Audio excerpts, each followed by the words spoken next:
சுனில் சிங்கானியா. இவர் abacus asset management அப்படின்ற ஒரு இன்வெஸ்ட்மெண்ட் மேனேஜ்மெண்ட் கம்பெனியுடைய நிறுவனர்.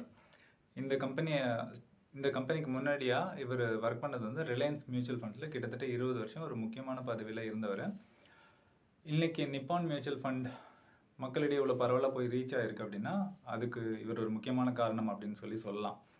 இப்படி ஒரு அனுபவமும் எக்ஸ்போஷரும் உள்ள ஒரு மனிதர் வந்து சமீபத்திய ஒரு நேர்காணலில் 20 வருஷத்துக்கு முன்னாடி ஒரு இந்தியர்கிட்ட வந்து மியூச்சுவல் ஃபண்ட்ஸ் பற்றி ஒரு இன்வெஸ்ட் பண்ண வைக்கணும் அப்படின்னா அவங்கக்கிட்ட போய் மியூச்சுவல் ஃபண்ட்ஸோட பேக்ரவுண்ட், அது என்ன, எப்படி ஒர்க் ஆகுது, அதனால் லாபம் என்ன, ரிஸ்க் என்ன, இதெல்லாம் சொல்லி தான் நம்ம ஒரு இன்வெஸ்ட்மெண்ட் எடுத்துகிட்டு வர முடியும்.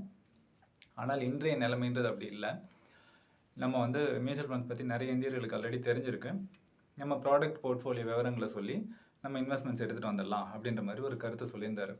ஸோ இவர் சொன்னதை கேட்கும்போது இது வந்து உண்மைதானா, இது வந்து யதார்த்தத்தோட மேட்ச் ஆகுது அப்படின்னு சொல்லி தெரிஞ்சுக்கணுன்ற அப்படின்ற ஆர்வத்தில் நான் போய் கொஞ்சம் பேரை மீட் பண்ணி உங்களுக்கு மியூச்சுவல் ஃபண்ட்ஸ்னால் என்னென்னு தெரியுதா, அது எப்படி ஒர்க் ஆகும்னு தெரியுமா அப்படின்னு சொல்லி கேட்கும்போது அவங்க எல்லோரும் பொதுவாக சொன்ன பதில் வந்து அந்த முன்னாடிக்கு கம்பேர் பண்ணும்போது இப்போ நிறைய அந்த வார்த்தையை நாங்கள் கேள்விப்படுறோம். வெவ்வேறு சூழ்நிலைகளில் விளம்பரங்களில் இந்த வார்த்தைகள் வந்து நாங்கள் திருப்பி என் காதில் விழுது. ஆனால் அது எப்படி ஒர்க் ஆகுது என்னென்னலாம் எங்களுக்கு ஒரு ஐடியா இல்லை.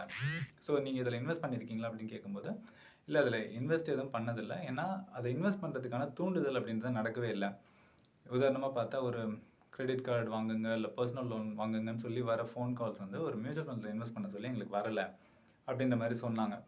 ஸோ இந்த மிஸ்மேட்ச், அவர் சொன்னதுக்கும் இதுக்கும் உள்ள முரண்பாடு ஏன் அப்படின்னு சொல்லி பார்த்தா, இந்தியாவில் வந்து மொத்தமாக அசெட் அண்டர் மேனேஜ்மெண்ட் அப்படின்னு சொல்லுவாங்க. அதாவது மியூச்சுவல் ஃபண்ட்ஸ்குள்ளே உள்ள மொத்த தொகை, இன்வெஸ்ட் பண்ணப்பட்டிருக்க தொகையோட வேல்யூ பார்க்கும்போது 45 லட்சம் கோடி ரூபாய்.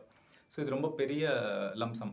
ஸோ இதை வச்சு பார்க்கும்போது அவர் அந்த சுனில் சிங்கானியாவோட பார்வையில் இந்தியாவில் இவ்வளோ தூரம் இன்வெஸ்ட்மெண்ட்ஸ் வருதுன்னா இது வந்து இந்தியர்களோட பார்ட்டிசிபேஷனால தான் வருது அப்படின்ற ஒரு கன்க்ளூஷனுக்கு அவர் வந்திருக்கலாம்.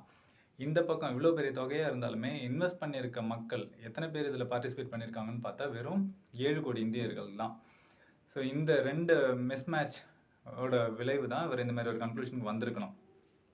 ஸோ இந்த மியூச்சுவல் ஃபண்ட்ஸோட பவர், வலிமை என்ன அப்படின்னு தெரிஞ்சுக்கணுன்னா ஃபஸ்ட்டு விஷயம், இது வந்து நம்மளுடைய முதலீட்டை வந்து ரொம்ப சீக்கிரமாக வளர்ச்சி அடையக்கூடிய ஒரு இது. இப்படி ஹிஸ்ட்ரியை செக் பண்ணி பார்த்தோன்னா தெரியும். அப்படி ஒரு ஆளுமை உள்ள ஒரு ப்ராடக்ட் அது. இந்த பக்கம் இந்தியாவிலேருந்து வறுமைக்குள்ளேருந்து இந்தியர்களை வெளியில் எடுக்கணுன்ற அரசியல்வாதிகள்லாம் தொடர்ந்து முயற்சி பண்ணிகிட்டே இருக்காங்க. இப்படி ஒரு ப்ராடக்ட் இருக்குது, இப்படி ஒரு தேவை இருக்குது. இது ரெண்டையும் மேட்ச் பண்ணால் இங்கே நிறையா சமுதாயத்தில் ஒரு பெரிய மாற்றம் ஏற்படும்.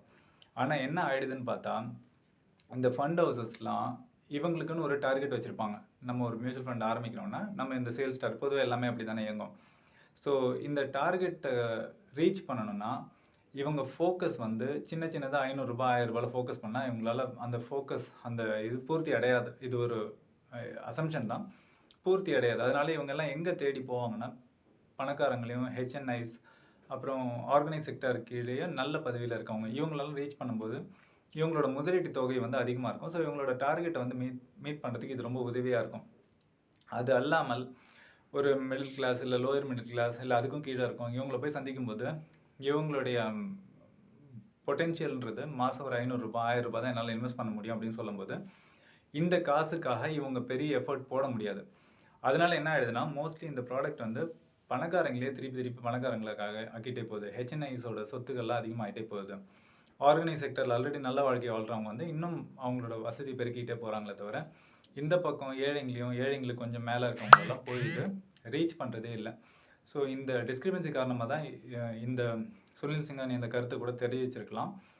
ஸோ ஆனால் இந்த ப்ராடக்ட் வந்து மக்கள்கிட்ட போய் நல்லா ரீச் ஆகிறதுக்கான நடவடிக்கைகள் எடுக்கப்படுறாங்களா அப்படின்னு பார்த்தா கண்டிப்பாக எடுக்கப்படுது. ஏன்னா திரும்பி பிக் பாஸ்லேருந்து, கிரிக்கெட்லேருந்து இந்த விளம்பரங்கள் தொடர்ந்து ஒளிபரப்பப்பட்டுகிட்டே இருக்கு. மியூச்சுவல் ஃபண்ட் சரியானது அப்படின்ற விளம்பரம்.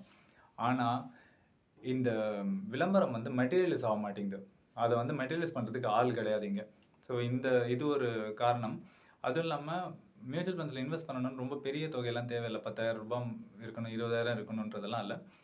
எல்லா சாமானிய மனிதர்களும் பார்ட்டிசிபேட் பண்ணும் விதமாக 500 ரூபாய் மாதம் கட்டலாம், இல்லை அது கம்மி 250 ரூபா கட்டுறதுக்கு கூட ஃபண்ட்ஸ் இருக்குது. ஆனால் இந்த ப்ராடக்டை மக்கள் யார்கிட்ட ஆக்சுவலாக கொண்டு போய் சேர்க்கணுமோ அந்த சேராமையும் இது ஒரு பக்கமே சர்வ் பண்ணிகிட்டு இருக்குது அப்படின்றது ஒரு கஷ்டமான நிலைமை. ஸோ இந்த வீடியோ பார்க்குறவங்க கண்டிப்பாக மியூச்சுவல் ஃபண்ட்ஸில் இன்வெஸ்ட் பண்ணணும் அப்படின்ற ஒரு விஷயத்தை கன்சிடர் பண்ணுங்கள். உங்களுக்கு ஏதாவது சந்தேகங்கள் இருக்குது அப்படின்னா எங்களை ரீச் பண்ணுங்கள். எங்ககிட்ட இருக்க கொஞ்சம் நாலேஜ் மூலமாக உங்களை ஒரு கன்விக்ஷனுக்குள்ளே கொண்டு வரதுக்கு எங்களால் முயற்சி செய்ய முடியும். ஸோ இந்த கருத்தை உங்களிடம் பகிர்ந்து கொண்டு உங்களிடமிருந்து விடைபெறுகிறோம். நன்றி, வணக்கம்.